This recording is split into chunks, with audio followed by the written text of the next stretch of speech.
So this will be part 2 of Antarctica Unknown Map. And this is the map that I originally shared with you guys in part 1.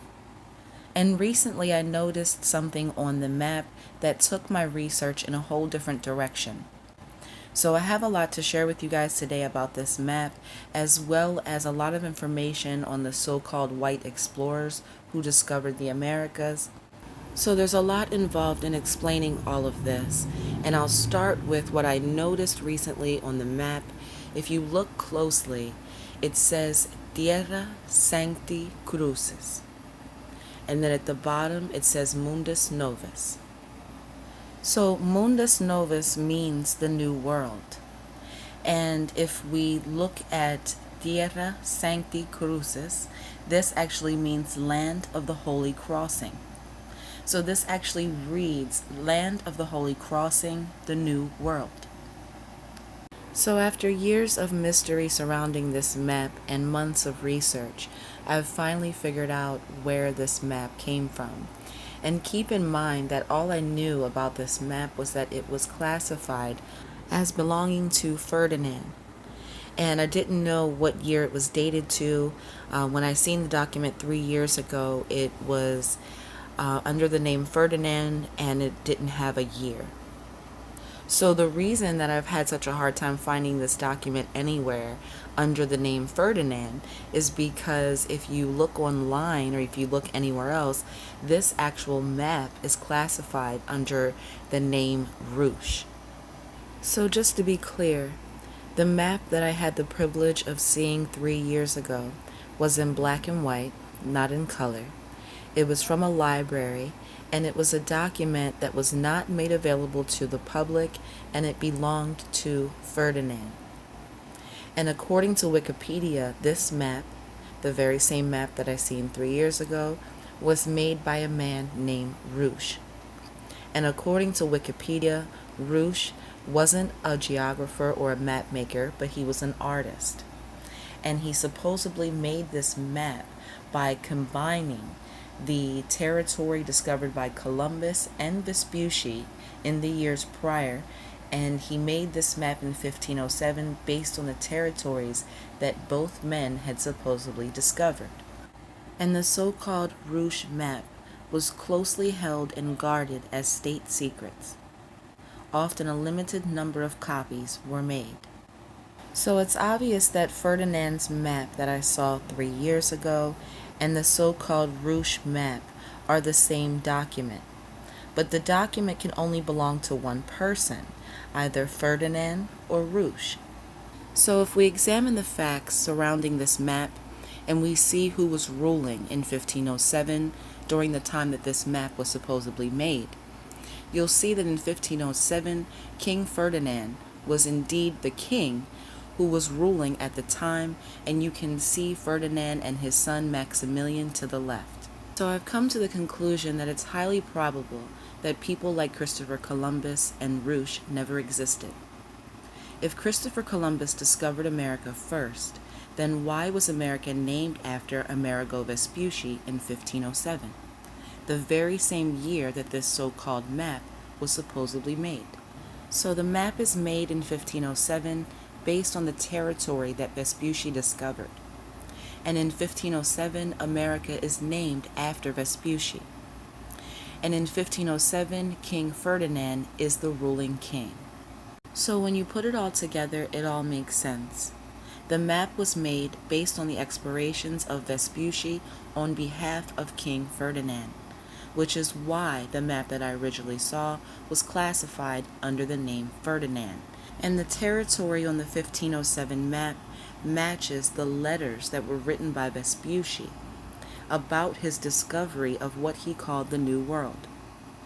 I'm going to be reading to you some of the details that are found in Vespucci's letter.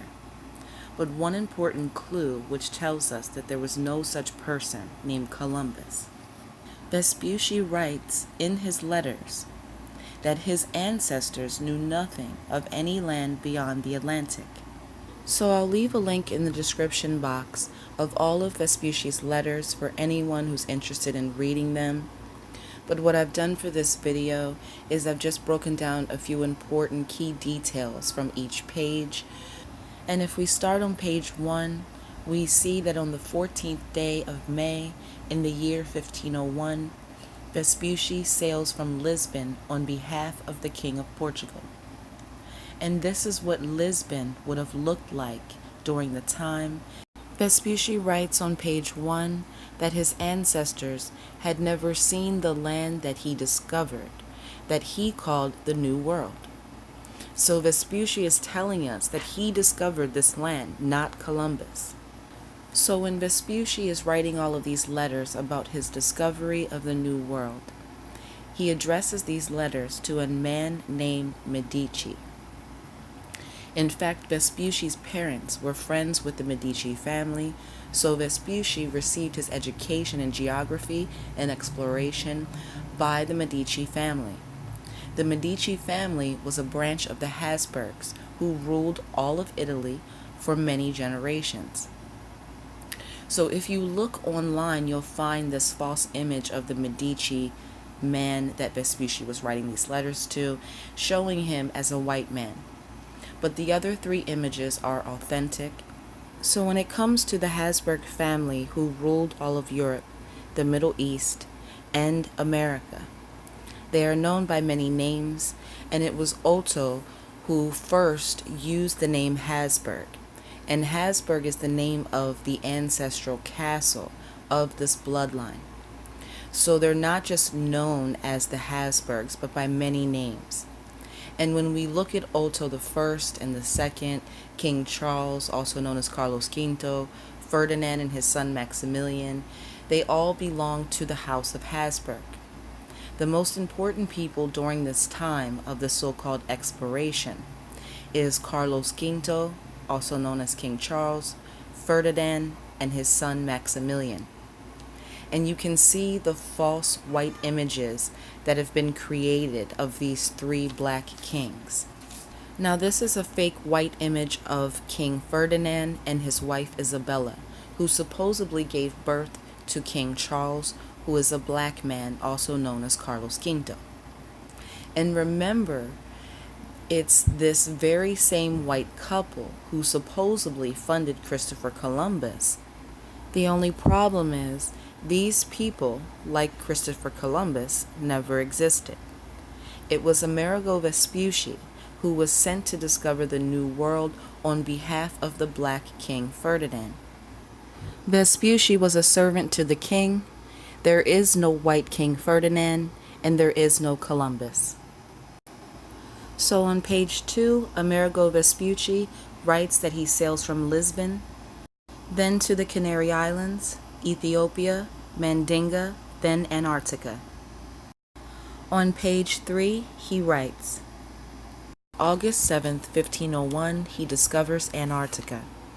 The land was inhabited by an infinite number of inhabitants. So before he discovered South America, he discovered Antarctica. And you can see here on the map that if you are in Antarctica, you can see the tip of South America. So on page 4, he describes the Arctic Pole at 8 degrees beyond the equator. And this is the 8th parallel, so you can put things into perspective. Then he advances 17.5 degrees of the Arctic Circle.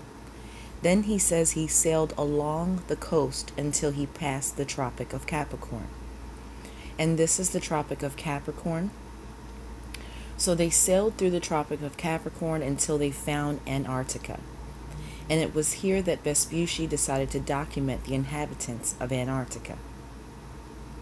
And he says that the land was inhabited with countless tribes and people and animals. So on page 7, he describes the inhabitants, and he says that their weapons are bow and arrows.